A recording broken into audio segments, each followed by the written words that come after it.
وہ حضرت علی جو حضرت فاطمہ الزہرا کے شوہر ہیں، وہ حضرت علی جو فاتح خیبر ہیں، وہ حضرت علی جو اسلام کے قلعے کو مضبوطی سے تھامنے والے ہیں، وہ حضرت علی جو اسلام کے خلیفہ راشد ہیں۔ حضرت علی کا مقام اگر آپ کو سماعت کرنا ہے تو میں آپ کے سامنے چند حدیثیں پیش کرنا چاہ رہا ہوں جس سے حضرت علی کرم اللہ تعالیٰ عنہ کریم کی شان بڑھ کر کے آتی ہے۔ حضرت علی کرم اللہ تعالیٰ عنہ کریم یہ وہ جلیل قدر صحابی ہیں جن کو اللہ کے نبی صلی اللہ علیہ وسلم نے اپنا داماد بنایا تھا۔ حضرت گرامی، اللہ کے نبی صلی اللہ تعالیٰ علیہ وسلم نے ان کی شان میں بہت سی احادیث ارشاد فرمائی ہے۔ آپ صلی اللہ تعالیٰ علیہ وسلم حضرت علی کی شان بیان کرواتے ہیں کہ من سب علی فقط سبنی، آقا ارشاد فرماتے ہیں کہ جس نے میرے علی کو گالی دی گویا اس نے مجھے گالی دی۔ آقا ارشاد فرماتے ہیں کہ جس نے علی سے بغض کیا، جس نے علی سے عداوت کی اس نے مجھ سے عداوت کی، اور جس نے مجھ سے عداوت کی اس نے گویا اللہ سے عداوت کی۔ آقا ارشاد فرماتے ہیں کہ میرے علی کی شان یہ ہے، ایک مرتبہ اللہ کے نبی صلی اللہ علیہ وسلم کی بارگاہ میں، اللہ کے نبی کی بارگاہ میں حضرت علی کرم اللہ تعالیٰ عنہ کریم پہنچے اور عرض کرتے ہیں یا رسول اللہ، آپ نے پورے مدینہ شریف کے اندر عقد مواخات فرمایا ہے۔ یہ عقد مواخات کیا ہے؟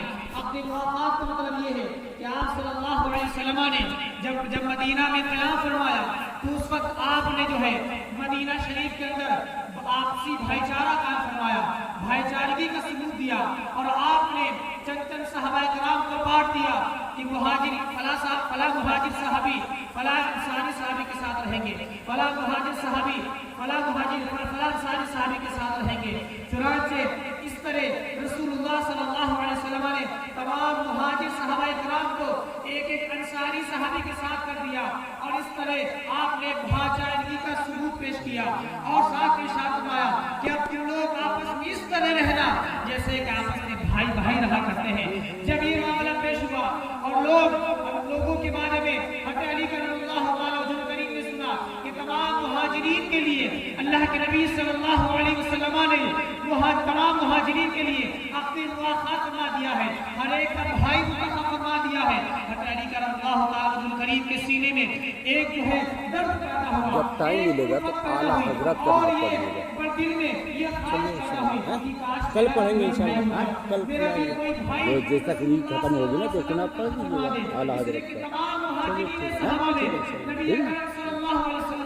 سب کا ایک بھائی منتخب فرما دیا ہے، لیکن میرا کوئی بھائی منتخب نہیں فرمایا۔ چنانچہ حضرت علی کرم اللہ تعالیٰ عنہ کریم اس خواہش کو لے کر کے رسول اللہ کی بارگاہ میں پہنچے اور عرض گزار ہوتے ہیں یا رسول اللہ، آپ کی یہ شان ہے کہ آپ نے پورے مدینے کے اندر بھائی چارگی کا ثبوت پیش کیا ہے اور تمام مہاجر صحابی کو ایک ایک انصاری صحابی کے ساتھ کر دیا ہے۔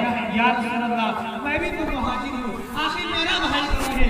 میرا کون انصاری بھائی ہے؟ رسول اللہ نے ارشاد فرمایا، ایسا جملہ ارشاد فرمایا تاریخ کے لکھے جانے کے قابل ہے۔ آقا ارشاد فرماتے ہیں اما انترضا ان تکون بمنزلۃ منی ان تکون بمنزلۃ منی بمنزلۃ ہارون بن موسیٰ۔ آقا ارشاد فرماتے ہیں اے علی، کیا تم اس بات سے راضی نہیں ہو کہ تم میری امت میں وہ مقام رکھتے ہو جس جیسا کہ حضرت ہارون کا مقام موسیٰ علیہ السلام کی امت میں تھا؟ حضرت ہارون کا مقام کیا تھا؟ حضرت ہارون ایک پیغمبر تھے جو کہ حضرت موسیٰ علیہ السلام کے بھائی بھی تھے۔ جب حضرت موسیٰ وحی لینے کے لیے کوہ طور پر گئے، 40 رات کے لیے کوہ طور پر گئے تھے، تو اس وقت حضرت موسیٰ علیہ السلام نے اپنی جگہ پر ہارون علیہ السلام کو منتخب فرما دیا تھا اور یہ فرمایا تھا کہ پوری امت کی نگرانی تم کرنا، پوری امت کی رہنمائی تم کرنا۔ آقا ارشاد فرماتے ہیں اے علی، جو مقام ہارون کا موسیٰ علیہ السلام کی قوم میں تھا، اے علی تمہارا مقام بھی اسی امت میں اسی درجے کا ہے۔ یہ مقام حضرت علی کا۔ ایک مرتبہ اللہ کے نبی صلی اللہ علیہ وسلم ارشاد فرماتے ہیں، راوی بیان کرتے ہیں کہ رسول اللہ صلی اللہ علیہ وسلم حجۃ الوداع کے لیے نکلے اور راستے میں آپ صلی اللہ علیہ وسلم نے حضرت علی کے ہاتھ کو پکڑا اور پکڑ کر کے